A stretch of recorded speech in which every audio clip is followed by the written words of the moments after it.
Teachings for the New Golden Age by the beloved Ascended Master, Kuthumi. Group Activity. The Chela now speaks. Beloved Master, what is the advantage of belonging to a group of life streams dedicated to spiritual service, when so often the frictions between individuals seem to hamper personal harmony and peace? Blessed Chela. In all spiritual development, the individual must make a voluntary choice, whether he will use his energies in collective endeavours or to attempt to ascend the spiritual path alone. The heart, not a sense of duty, must prompt such voluntary cooperative service. From time immemorial, there has been the conflict in the human breast between shunning cooperative endeavours in order to find personal peace, or serving a unified cause to give the spiritual strength of united energies for the good of the whole. The words of the Master Jesus express a cosmic truth. Where two or more are gathered together in my name, nature, there am I in the midst of them. The nature of the service will determine its efficacy to the individual and to the common good. Therefore, individuals who, within themselves, have not accepted this type of joint service will benefit little from the communal endeavours and will, often, have a disintegrating effect upon the entire group. Beloved Master, would you suggest that the individual proceed alone until such time as he can harmonise with group endeavours? Blessed Chela. There is no more wonderful discipline of the lower self than to learn through participation in communal activities how to harmonise with the purpose of the group service and the individuals who form a part of such a group. No man knows his own strength and mastery until it is tested in actually mingling with other life streams, imperfect as he himself is. However, as the individual consciousness blends into and becomes actually a part of the spiritual entity created for the purpose of worship and service, it is the obligation of each such member to bring to the group activity as much individual, personal harmony, tolerance, understanding, wisdom, cooperation, enthusiasm and faith as he can draw forth through his own personal application and contemplation of the God presence. I can but repeat the words of a wise man who walked the earth.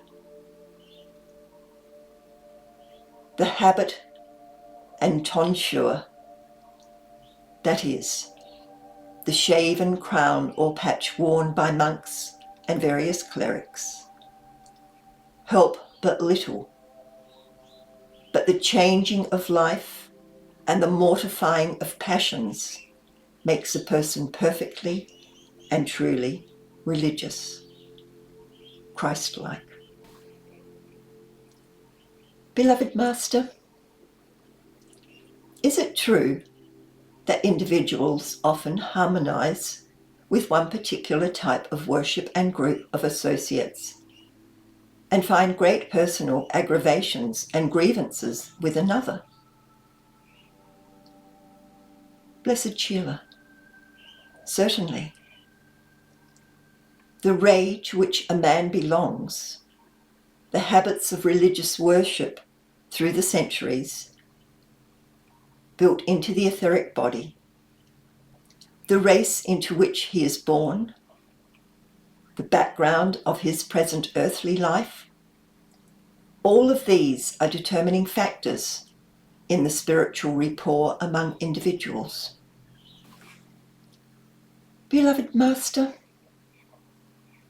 should a man then continue to seek until he finds those with whom he feels this sense of spiritual rapport, or align himself with those whom circumstance has placed in his path?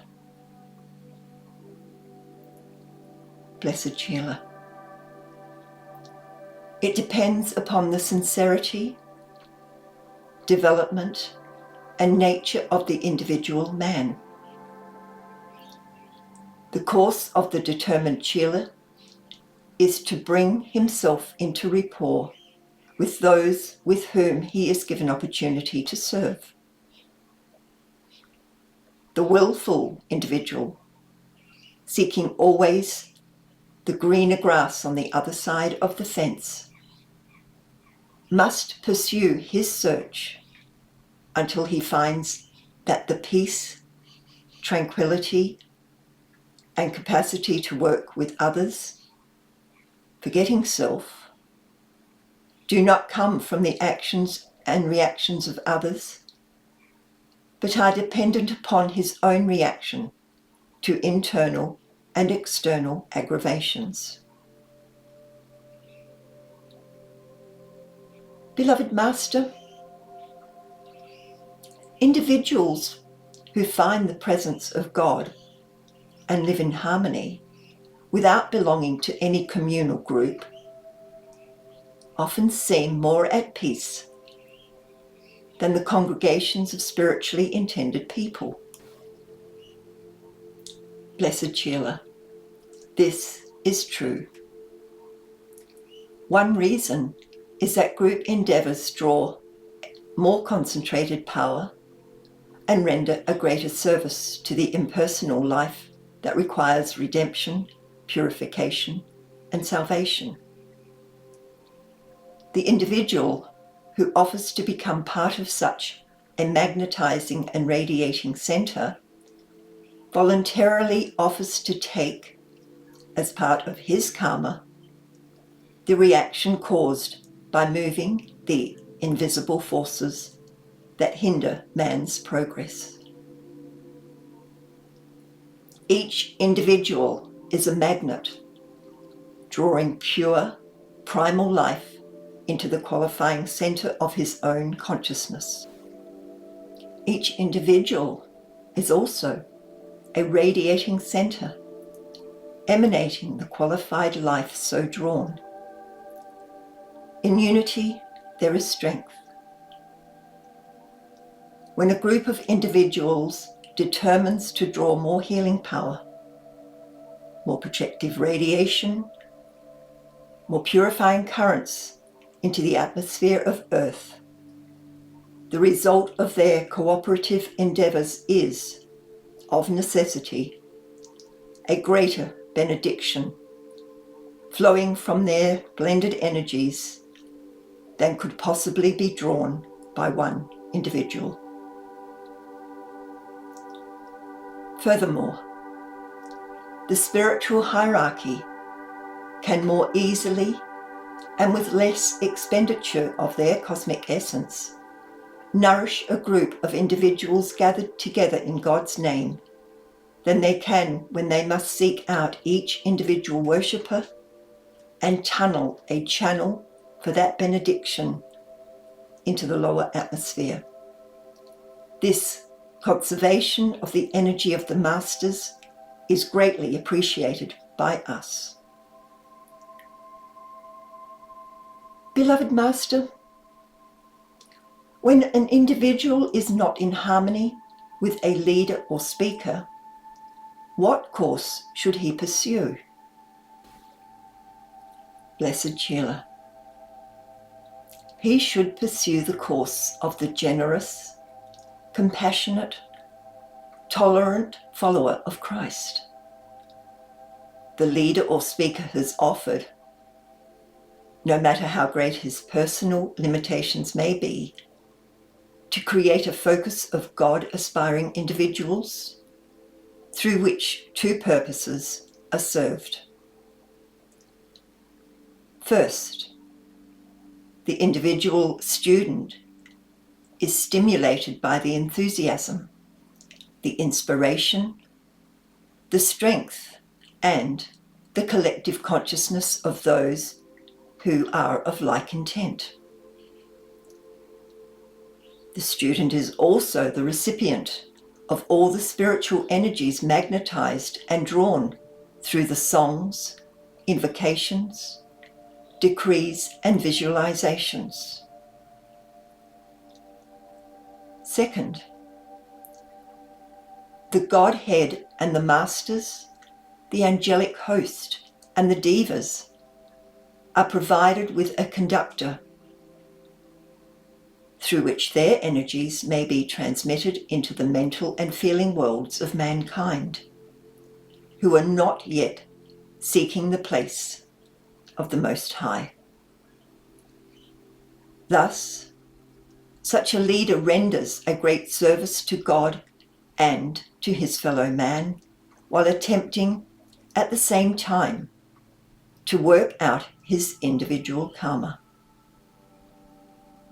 If the teacher waited until he himself were perfected before sharing his knowledge, enthusiasm, faith, and spiritual light with others, we would have no representatives in the physical realm.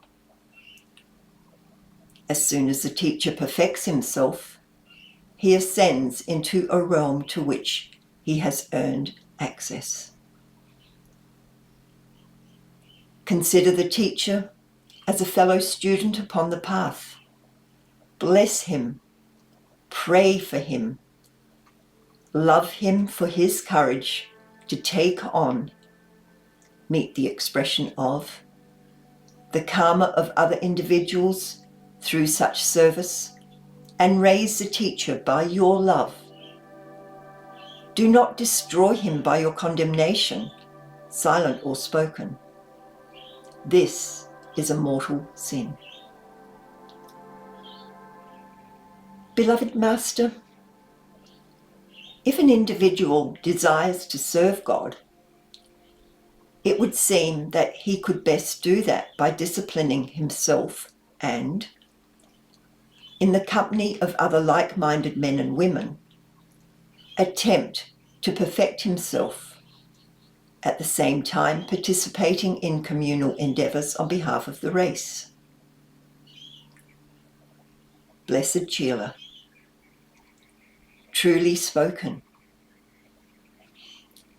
A long time ago, I wrote a few humble words as St. Francis of Assisi, which I would like to place before you again for consideration.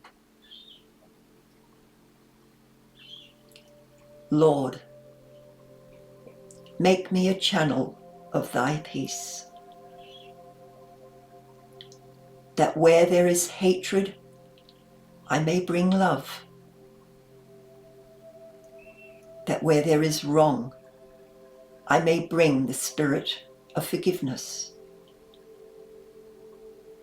that where there is discord, I may bring harmony, that where there is error, I may bring truth, that where there is doubt, I may bring faith, that where there is despair, I may bring hope, that where there are shadows, I may bring thy light.